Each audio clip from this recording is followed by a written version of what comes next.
లగచర్ల ఘటన వెనుక కేటీఆర్ హస్తం ఉందని మంత్రి కొండా సురేఖ ఆరోపించారు. ఫోన్ ట్యాపింగ్ కేసులో ఎంతటి వారన్నా వదిలిపెట్టే ప్రసక్తే లేదంటున్న మంత్రి కొండా సురేఖతో మా ప్రతినిధి నవీన్ ఫేస్ టు ఫేస్.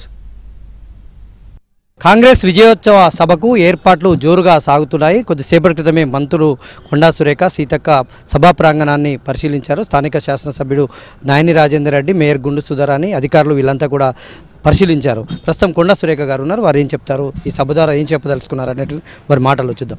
ఈ సభ ద్వారా ఏం చెప్పదలుచుకున్నారు? ఇది పునరంకిత సభ. ఎందుకంటే విజయోత్సవ సభగా మేము దీన్ని పేరు పెట్టుకుంటున్నాము. సంవత్సర కాలంగా కాంగ్రెస్ పార్టీని అధికారంలోకి తీసుకొచ్చిన తర్వాత కాంగ్రెస్ పార్టీ ఇచ్చిన గ్యారంటీలను ఏ విధంగా అమలు చేసింది, అదేవిధంగా ఇవ్వని గ్యారంటీలను కూడా ఏ విధంగా అమలు చేసింది, ప్రజల సంక్షేమం అభివృద్ధి ధ్యేయంగా ఏ విధంగా ముందుకు పోతుంది, మహిళా సాధికారత దిశగా ఏ విధంగా మేము ముందుకెళ్తున్నాము అనేటువంటి విషయాలన్నీ కూడా పూసగుచ్చినట్లుగా ప్రజలకు తెలిసే విధంగా ఈ సభ ద్వారా ఒక సందేశాన్ని పంపాలి. అదేవిధంగా ఒక సంవత్సర కాలంలో మేము చేసిన కార్యక్రమాల వల్ల ఎన్ని వేల కోట్ల రూపాయలు ఈరోజు ప్రజలకు మేము ప్రభుత్వం ద్వారా ఖర్చు పెట్టామనే విషయాన్ని కూడా చెప్పడం జరుగుతుంది. అయితే గత ప్రభుత్వంలో జరిగినటువంటి కార్యక్రమాలు అంటే 10 ఏళ్లలో ఏం జరగలేదు, అన్ని అప్పుల పాలు చేశారనేటువంటిది ఆ నివేదిక అంటే గతంతో పోలుస్తూ ఏమైనా నివేదిక ఉండబోతుంది? నివేదిక అనేది అయితే అసెంబ్లీలోనే జరుగుతుందండి. మేము ఇక్కడ మా స్టాటిస్టిక్స్ చెప్తాము, మేమేం చేశాము, దేనికి చేశాము, ఎంతెంత చేశాము, ఎంతమందికి అది లబ్ధి పొందింది అనేటువంటి మా స్టాటిస్టిక్స్ మాత్రం చెప్తాము. అయితే మొన్న జరిగినటువంటి లగచర్ల ఇష్యూలో ఎంతటి వారు అంటే కాంగ్రెస్ పార్టీ వాళ్ళు కూడా ఉండి ఇది చేశారని వాళ్ళు చెప్తున్నారు పదే. ఇంతకుముందు మీరు కూడా మాట్లాడారు. ఏంటి అసలు దానివల్ల ఏం జరిగింది? అది కావాలని రెచ్చగొట్టి అధికారులను ముందుకు వాళ్ళ గ్రామంలోకి తీసుకొచ్చి అది ప్లాన్ ప్రకారం చేసిన దాడిగా అక్కడ పోలీసులు కానీ చెప్పడం జరిగింది, ఇన్వెస్టిగేషన్లో జరిగింది. మనం చూస్తున్న పరిణామాలు వీడియోలు చూసినా కూడా అది అర్థమవుతా ఉంది. కాబట్టి దాని మీద ఇన్వెస్టిగేషన్ నడుస్తుంది.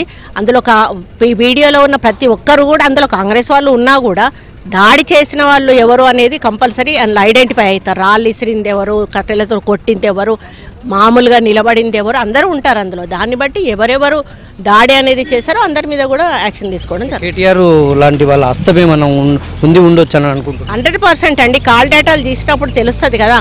కాల్ డేటాల ప్రకారం ఎవరెవరితో కమ్యూనికేట్ అయినరు, ఎంతసేపు మాట్లాడినరు ఆ సమయంలో అనేది అవన్నీ కూడా రికార్డ్స్ తీస్తే దాని ప్రకారమే ఇన్వెస్టిగేషన్ చేసి ఎవరెవరికి ఫోన్లు చేస్తారో వాళ్ళని కూడా పిలిపించి ఇన్వెస్టిగేషన్ చేపిస్తే 100% నిజానిజాలు బయటకు వస్తాయి. బీజేపీ వాళ్ళు చేస్తున్నటువంటి మూసి ఏదైతే నిద్ర ఉందో దానిపైన మీరేం చెప్తారు? కిషన్ రెడ్డి వీళ్ళంతా చేస్తాము.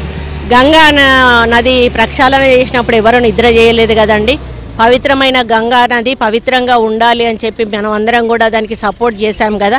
అదే పద్ధతిలో మూసి ఎందుకు మురికి కాలువగా ఉండాలి, మురికి జీవితాలుగా అక్కడ ఉన్నటువంటి ప్రజల జీవితాలు ఎందుకు ఉండాలి, మూసి ఎందుకు ప్రక్షాళన కాకూడదు, గంగా జలం లాగా మూసి జలం కూడా ఎందుకు పవిత్రంగా ఉండకూడదు, అదొకటి వాళ్ళు ఆలోచించాలి అంతే. చివరిగా చెప్పండి, మహిళలకే ఎందుకు ప్రాధాన్యతనిస్తూ 1,00,000 మంది మహిళలను గ్యాదర్ చేసి ఈ సభ నిర్వహిస్తూ ఉన్నారు?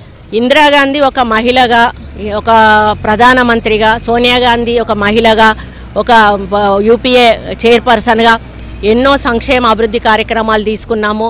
ఆ రోజు మహిళలకు రిజర్వేషన్ తీసుకొచ్చింది కూడా లోకల్ బాడీస్లో రాజీవ్ గాంధీ కాంగ్రెస్ పార్టీ. మరి మహిళలకు ప్రాధాన్యత మొదటి నుంచి కూడా కాంగ్రెస్ పార్టీలో ఉంది. అదే పద్ధతిలో ముఖ్యమంత్రిగా రాజశేఖర రెడ్డి గారు ఉన్నప్పుడు కూడా హౌసింగ్ కానీ ఏవైనా ఇచ్చినప్పుడు మగవాళ్ళకి ఇవ్వకుండా ఆడవాళ్ళకి ఇచ్చారు. ఎందుకంటే మగవాళ్ళ చేతికి ఇస్తే వాళ్ళు అమ్ముకోవడమో లేకపోతే కొంత దుర్వ్యసనాలు ఉంటే దానివల్ల రోడ్డు మీదకి వస్తాయి కుటుంబాలు అని చెప్పేసి ఆడవాళ్ళ చేతిలో ఉంటే ఆస్తి పదిలంగా ఉంటుంది అనేటువంటి ఆలోచనతోటి ఆ రోజు రాజశేఖర రెడ్డి గారు ఈ ప్లాన్ చేయడం జరిగింది. అదే కార్యక్రమం ఈరోజు మేము కూడా చేపట్టబోతున్నాం. ఎందుకంటే ఏదైనా కూడా ఈరోజు కుటుంబ బాధ్యత మహిళలు తీసుకుంటే ఆ కుటుంబం హ్యాపీగా ఉంటుంది అనేటువంటి ఒక ఆలోచన మా పార్టీలో ఉంది, గతంలో కూడా ఉంది. కాబట్టి అది కొనసాగించాలనేటువంటి లక్ష్యంతో రేవంత్ రెడ్డి గారు ఈ కార్యక్రమాన్ని తీసుకుంటున్నారు. Thank you madam, thank you very much. ఇది మంత్రి కొండా సురేఖ గారి అభిప్రాయం. వీడియో జర్నలిస్ట్ జగదీష్తో మీరు నవీన్, ఏబీఎన్ ఆంధ్ర.